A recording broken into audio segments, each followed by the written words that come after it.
Hello, good evening, everyone. Today's topic is hemostasis in ICU. I am Dr. Shruti Mishra, Assistant Professor in Bone Marrow Transplant and Stem Cell Research Center, IMS Varanasi. At the outset, I would like to thank the organizers for giving this opportunity to me to speak to you today. So, before we go into the topic, we have to first discuss what the basics of hemostasis. That is, what exactly is hemostasis? So hemostasis is nothing but a process which maintains the blood in the fluid state when the vascular tissues are intact. But if there is any breach in the continuity of the blood vessels, then this blood will be changed into a solid form. That means that a clot will form. Now there are several components to hemostasis. When the platelet gets activated and forms a platelet plug, it is called the primary hemostasis. And when the coagulation cascade gets activated and strengthens this platelet plug with fibrin deposits, it is called secondary hemostasis. Now, there are antithrombotic controls as well as fibrinolysis and clot degradation which occurs, which limits the clot at the site of injury. And once the blood vessels is repaired, this clot has to be dissolved. Now, this mechanism is called as tertiary hemostasis by few people. Now, we know that hemostasis can be a double-edged sword. Too much can lead to thrombosis, too little can lead to bleeding. So whenever any such patient presents to you in ICU with a knee-jerk reaction, everybody starts sending some samples for lab assays. Now, for heaven's sake, please do not send single entities like hemoglobin or platelet count only or total leukocyte count separately. As the old saying goes, a picture is worth 1,000 words, so better have the complete picture. So always order a complete blood count, prothrombin time, and activated partial thromboplastin time or APTT at the outset of a patient's presentation. Now, for interpreting this assays, the old waterfall cascade model is still applicable. So what happens over here is there are two arms for activation of fibrinogen to fibrin. One is the extrinsic pathway, where because of the injury, tissue factor is generated, which will activate factor 7, which activates factor 10 along with factor 5. Factor 10 activates prothrombin and converts it into thrombin. Thrombin is the main molecule which generates fibrin from fibrinogen. So whenever there is a derangement in PT or INR, it is mainly because of some defect in the extrinsic pathway or the common pathway. Now the other arm is the intrinsic pathway, where factor 12 is activated by prekallikrein or high molecular weight kininogen, and then this activated factor 12 will activate factor 11. Activated factor 11 will activate factor 9, which further activates factor 8. Now activated factor 8 along with factor 5 will activate factor 10, and the rest follows as it is. So whenever there is a derangement in APTT, there is some defect in the intrinsic pathway or the common pathway. Now there were several questions which is not answered if we follow this waterfall cascade model of coagulation.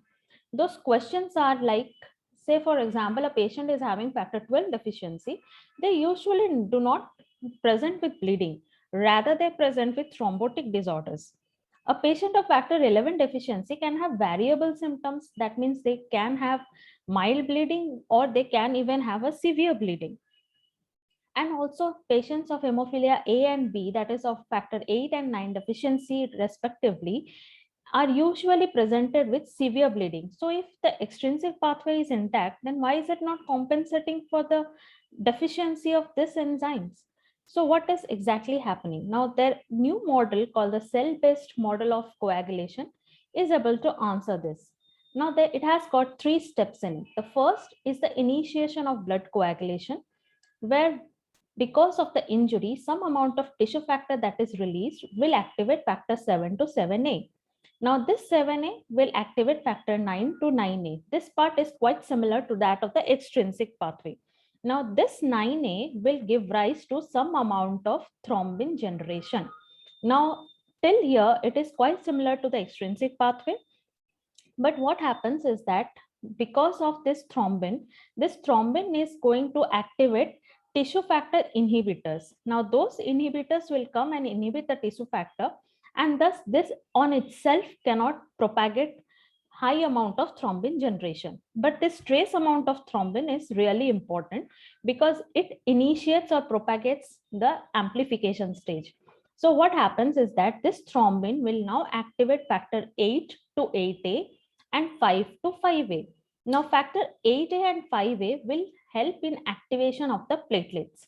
Now you can see that platelets are discoid organs, discoid steped structures when they are in the resting stage. But once they are activated, they will throw their process and increase the surface area.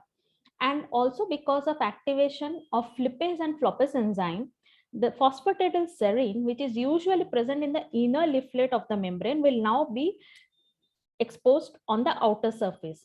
And that will help in the binding of this coagulation factors on the surface and help in their activation and localization of those clotting factors in the activated platelet surface.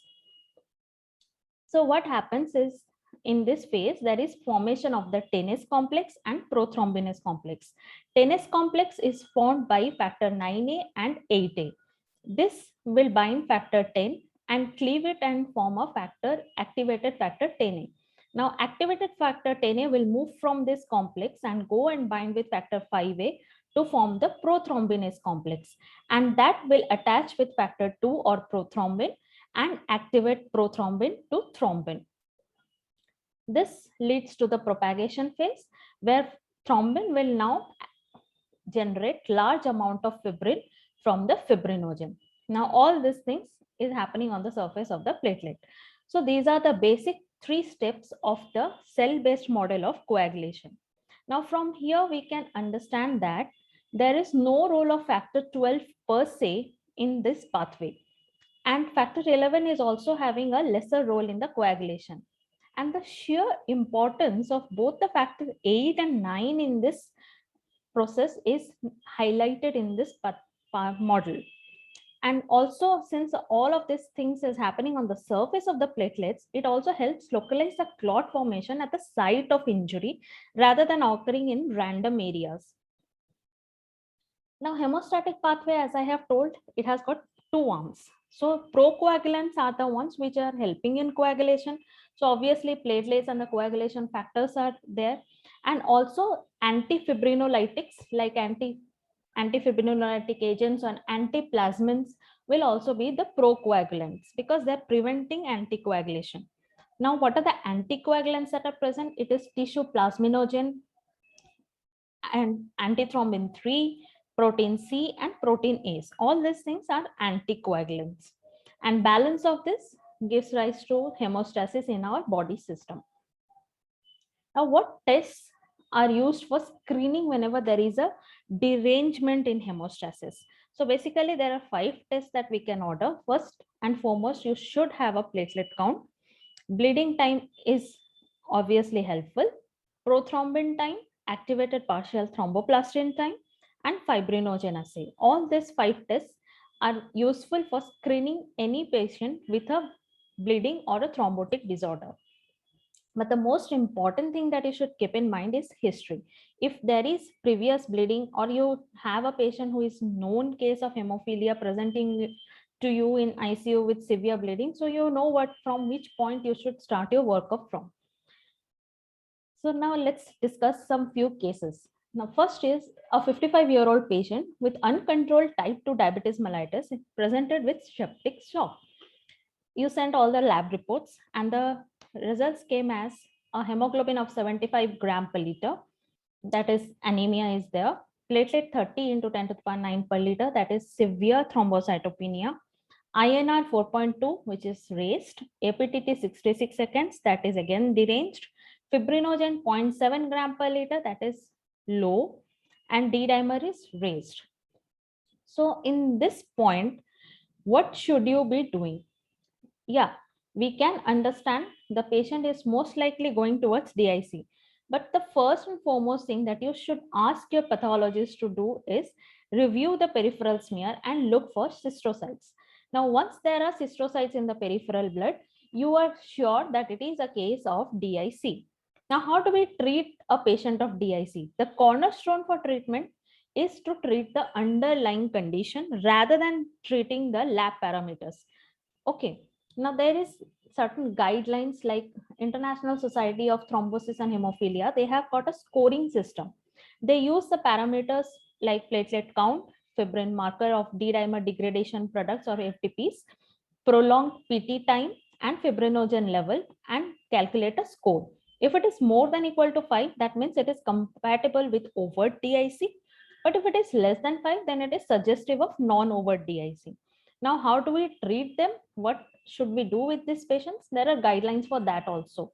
So they say if your patient is bleeding, only then and then only you should give platelet or plasma products. Now, it can happen that your patient is having a fluid overload. Then what should you do? Then you should not prefer giving FFPs to those patients, as it can add to the fluid overload. Instead, you can go for factor concentrates. That will be more helpful. If the patient is not bleeding at all, then do not transfuse. No transfusion at all if the patient is not bleeding. No need to correct the lab parameters. That is not mandated at all. Now, if your patient is having a thrombotic predominance, then you can try a therapeutic dose of heparin.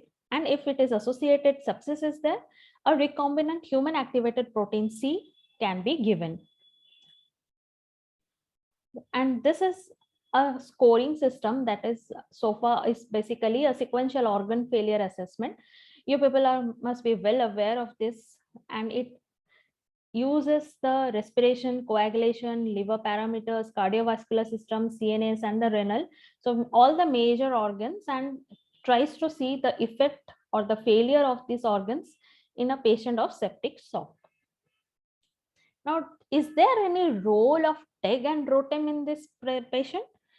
So what is TEG? TEG is nothing but thromboelastography. TEG and ROTEM are virtually basically the same thing, but there is a slight difference in the principle. So what happens in TEG is there is a cup and you have put blood in it, a pin is inserted and the cup rotates.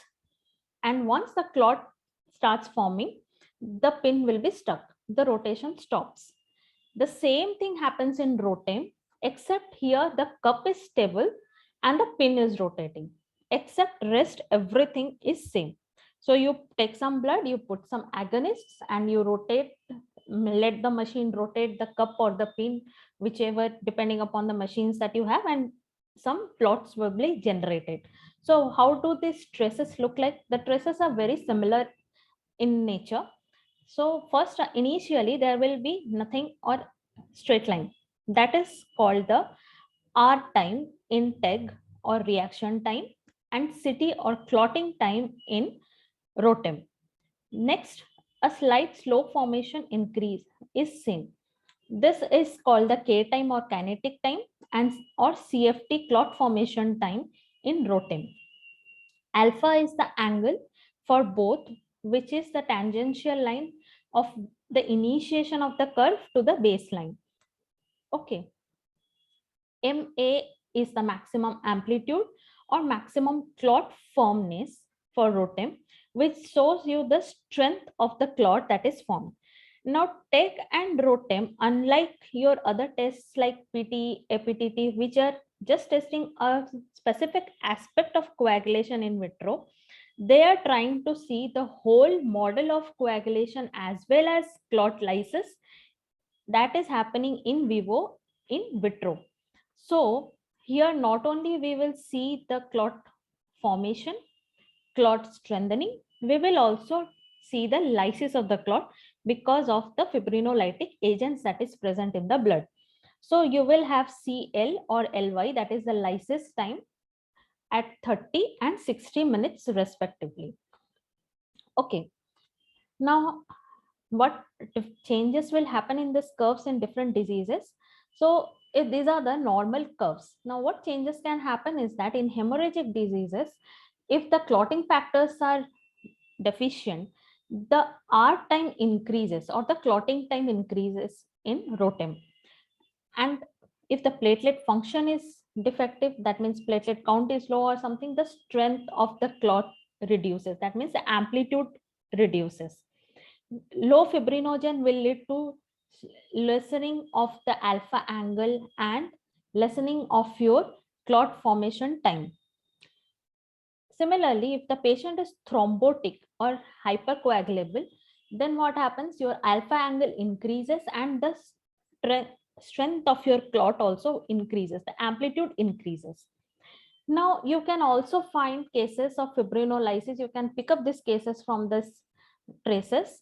If there is a primary fibrinolysis, initial clot formation and amplitude, everything will be normal, but there will be sudden collapse of the curves, giving rise to a straight line. So that means there is a primary fibrinolysis. If this is happening a bit delayed, but it is happening sooner than that of a normal curve, that means it is a secondary fibrinolysis. Here we can see lysis begins more or less after 40 to 50 minutes. Here it is happening quite soon now. So what happens over here is we can predict what defect is there with the TEG and ROTEM traces, and we can give specific components according to the defect that is there. So if the R time is prolonged, that means clotting factors are deficient, and we can treat the patient by giving them FFPs. If the K time and alpha angle is reduced and K time is prolonged, that means there is fibrinogen deficiency, so they have to be treated with cryoprecipitates. If the maximum amplitude is reduced, that means there is a problem with platelets. So either platelet deficiency is there, so you can give platelet transfusion, or there can be a von Willebrand disease, so you can try giving desmopressin in these patients. Now, if a patient is having excess fibrinolysis, then tranexamic acid or aminocaproic acid can be given for treating the bleeding disorders. And this is just the same thing, like how fast your clot is forming, how strong it is, and how long is it lasting. Accordingly, you can give the treatment like FFPs or factor concentrates, cryoprecipitates, platelet transfusion, and tranexamic acid. Now, there are few points which I would like to convey to you, which you should be knowing regarding FFPs and cryoprecipitate. 1 unit of FFP is a 250 ml volume bag, and it can increase the clotting factor by 2.5%. Now, how do we calculate the dose for an adult male, say a 70 kg male? We can give 4 to 6 units. How do we reach to that point? By calculating 15 ml per kg body. Now, one thing you have to remember is once an FFP is thawed at 37 degrees centigrade, it can be refrigerated and reused, but it has to be reused within 5 days. Okay, and one thing we have to keep in mind, this thawed plasma will have a slightly lesser value of factor 8 and factor 5 because those are the labile clotting factors. They will be destroyed. They will start getting depleted once the plasma is thawed. Next, cryoprecipitate 1 unit is just 10 to 15 ml product, and it increases a fibrinogen level by 1 gram per deciliter for each unit per 10 kg that is transfused. Now, unlike FFP, cryoprecipitates once thawed cannot be refrigerated again, and they have to be transfused within 4 hours. Otherwise, if you are not transfusing, those products have to be discarded. It cannot be reused or it cannot be frozen again. Now, a patient presents with seizure, obtundation, and temperature of 101 degree Fahrenheit to you. The LDH was high, 701 units per liter. Hemoglobin was low, 80 grams per liter. Platelet was low, 30 into 10 to the power 9 per liter. INR normal, 1.2. APTT normal, 36 seconds. Fibrinogen was also normal, 3 grams per liter. So next, what will you ask? Since the hemoglobin is low and there is marked thrombocytopenia, naturally you should first and foremost always ask for smear examination. Now, smear shows cystocytes. These are the broken RBCs, which are called cystocytes or helmet cells. Now, a patient of thrombocytopenia with cystocytes present, normal coagulation parameter neurological signs and symptoms, and fever. So the diagnosis for this patient is thrombotic thrombocytopenic purpura or TTP. Now, how do we treat this patient? Please never ever transfuse platelet to these patients. It is contraindicated. What you can do actually is you can try a plasma exchange with cryosupernatant, because what basic pathogenesis in this case is ADAMTS13 deficiency. Cryosupernatants are rich in ADAMTS13. So if you try exchanging, doing a plasma exchange with ADAMTS13, then the patient will respond better. And you can give steroids also and immunomodulators to help the patient get better. Now, there are certain prophylactic platelet transfusion levels that is mandatory for knowing, so that unnecessary transfusion is not done. If a patient is a chronic known case of ITP or thrombocytopenia, and you see that the patient comes to you with low platelet count, but patient is not bleeding, then there is no point of giving any transfusion. 10,000 is the cutoff value for patients with bone marrow failure or patients who have been given transplant, and DIC patients. 20,000 is the cutoff value for patients of APL, because APL patients can progress rapidly to DIC. Patients having fever, DIC in pediatric age group, patients with anticoagulant therapy, and obviously patients who have had some histories of hyperleukocytosis or bleeding and low platelet count, or pregnant women. 30,000 is the cutoff value for patients with NAIT, that is neonatal or alloimmune thrombocytopenia, and sick preterm babies. Patients who are treated on ATG and bortezomib can be transfused. 40,000 is the cutoff value for those patients on DIC with acute leukemia in the pediatric age group and patients with severe leukocytosis. And 1 lakh is the cutoff value for patients on ECMO. Now, there is no such cutoff values or no such recommendations for transfusing platelets to patients who are being treated with antibiotics or antifungals, or just because it is a low birth weight neonate, there is no need of transfusing platelets. Okay, now coming to the next case, a 65-year-old patient was admitted with hypotension. Central line was inserted and the patient is on vasopressors. First 2 days, coagulation lab parameters were normal. On the third day, your reports came back as PT was normal, but APTT was raised. Patient is otherwise stable, doing well, having no bleeding at all. So what should you do? Just a case of a raised APTT. So this is a classical case of blood being drawn from a central line after being flushed with heparin. So it's time to have a chat with your nursing staff and teach them how to collect blood samples. Now, one thing it should be kept in mind that pre-analytical variables are very important in a coagulation lab. A slight change in the pre-analytical variable can give rise to hugely erroneous results in the lab reports. So if there is heparin contamination, there will be prolonged PT, APTT, or only prolongation of APTT also. If you are overfilling, whenever you have a sodium citrate vial, if you check it, there is a black mark on it. The black mark denotes till which level you should fill the vacutana or the vial. If you are overfilling it, that means the anticoagulant is scanty. And if you are underfilling it, then the anticoagulant is excess. And each time it can interfere with your lab reports. Now, if you have taken the sample, but it is not mixed properly and there was a clot formation, but to save time, somebody just takes out the clot, throws it, and then sends the sample to the lab, nothing will happen for us, but you will only get erroneous results in such a sample. So better discard that and get a fresh sample and mix it thoroughly and properly. Not like a milkshake.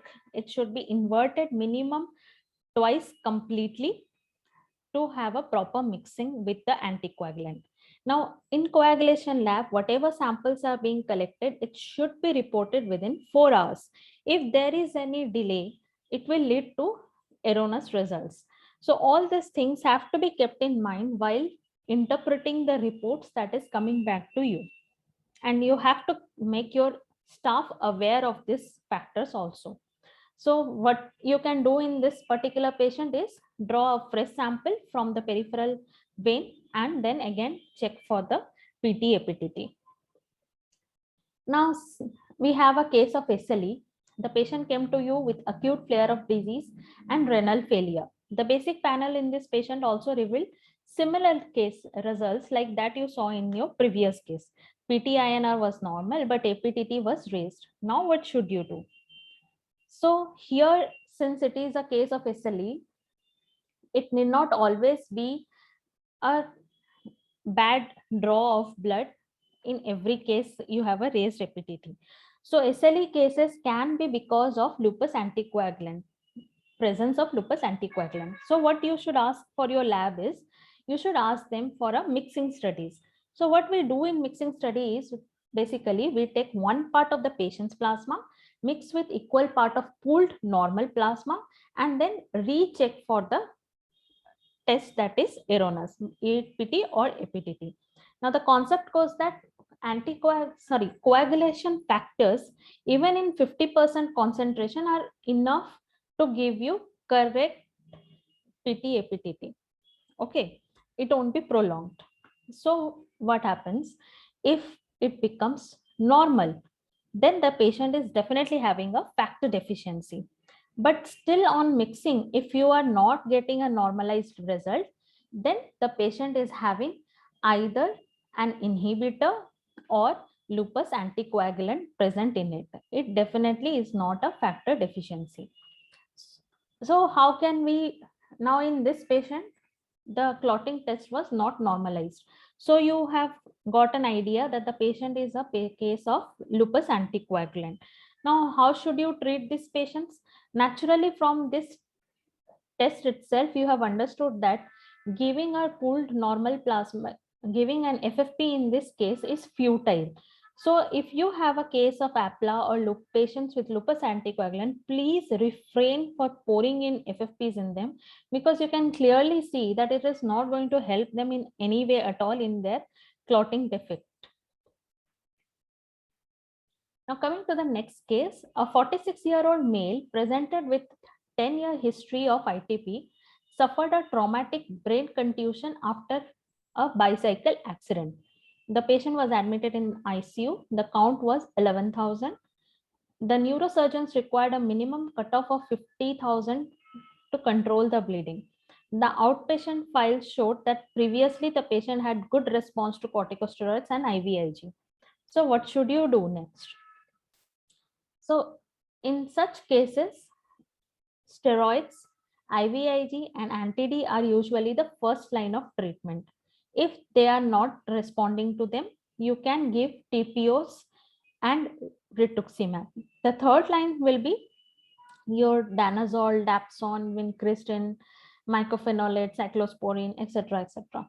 So for in an ICU setup, whenever a patient of ITP comes with severe bleeding or severe reduced in platelets, first starts initially giving them steroids. If the patient is having excess of bleeding or the platelet count is severely low and you are not able to control, then only you should transfuse platelet, because already we know that in this patient there are antibodies to the platelets that is present.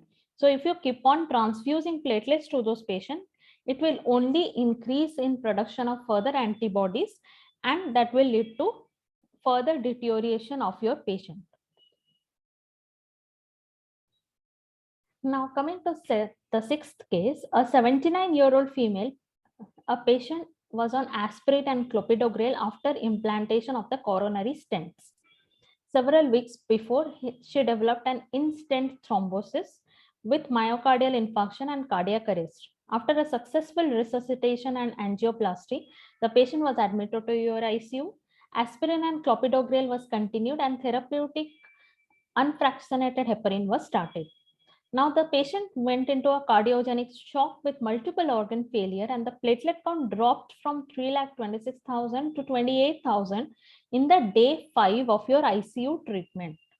So what is happening? There is a sudden fall with more than 50% reduction of the platelet count on day 5 after initiation of the unfractionated heparin. So we have this scoring system called the 4T scoring system for HIT or heparin induced thrombocytopenia, where the 4 T's are thrombocytopenia, timing at which it is presented, thrombosis, and ruling out other causes of thrombocytopenia. So whenever there is more than 50% fall in the platelet count, it's highly suspicious of HIT. If score is less than equal to 3, it's poor chance of a HIT. Score 4 to 5, it's an intermediate risk. If the score is more than 6, then it's a high risk of HIT. Now, what exactly is the pathogenesis over here? The antibodies are produced against the PF4 heparin complexes. And these antibodies cause an hypercoagulable state by activating the platelets and the procoagulant microparticles. So 1/3 to 1/2 of your patients will develop venous, arterial, or microvascular thrombosis. And how to treat, and we have seen that unfractionated heparin is much more or 10 times more associated with HIT than low molecular weight heparin. Now, what are the rationale behind the anticoagulation selection? So ASH guidelines say that for critically ill patients, you can choose agatroban and bivalirudin, and patients with life or limb threatening VTE, you can choose any of the drugs along with DOACs or directly activating oral anticoagulants, direct acting ones. For stable patients, you can give DOACs or fondaparinux. Now, rivaroxaban is the most common DOAC that is given, and it does not require any monitoring at all. Direct factor 10A inhibitors. Okay. Other factor 10A direct inhibitors will be bivalirudin and agatroban. Now coming to the next case, a 28-year-old female on OCPs was admitted to your ICU with a sudden onset of cerebral venous sinus thrombosis. She has a history of taking AstraZeneca vaccine for COVID-19 2 weeks back. PT was deranged, APTT was more than 2 minutes, fibrinogen is low, D-dimer is raised, platelet count is low. So what is happening over here? Now we all know about the new entity, and since it is a COVID season which is going on, we have to mention it. SARS-CoV vaccine induced immune thrombotic thrombocytopenia or VITT. VITT is caused by antibodies which recognize platelet factor 4 or CXCL4 bound to platelets. How do we treat these patients? We can give IVIG 1 gram per kg for initial 2 days and opt for any non-heparin anticoagulants. Okay, like parenteral direct thrombin inhibitors, agatroban or bivalirudin, or oral anticoagulants, or fondaparinux or danopride. So these are the drugs which you can use for treating a patient of VITT. Now, avoid giving platelet transfusion by all means until and unless there is a life-threatening bleeding or an imminent surgery which is pending for the patient. Until and unless such a thing is happening, you should avoid giving platelet. Otherwise, it will be like adding fuel to the fire. Now, coming to the next patient, you have a patient on ECMO and the patient suddenly starts oozing from all the port sites. What to do now?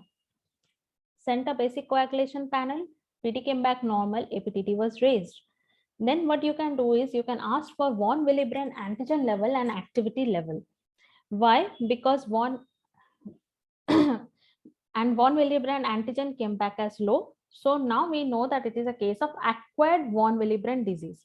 Now, what is exactly happening over here in ECMO? We have seen that there is degradation of the high molecular weight von Willebrand antigens.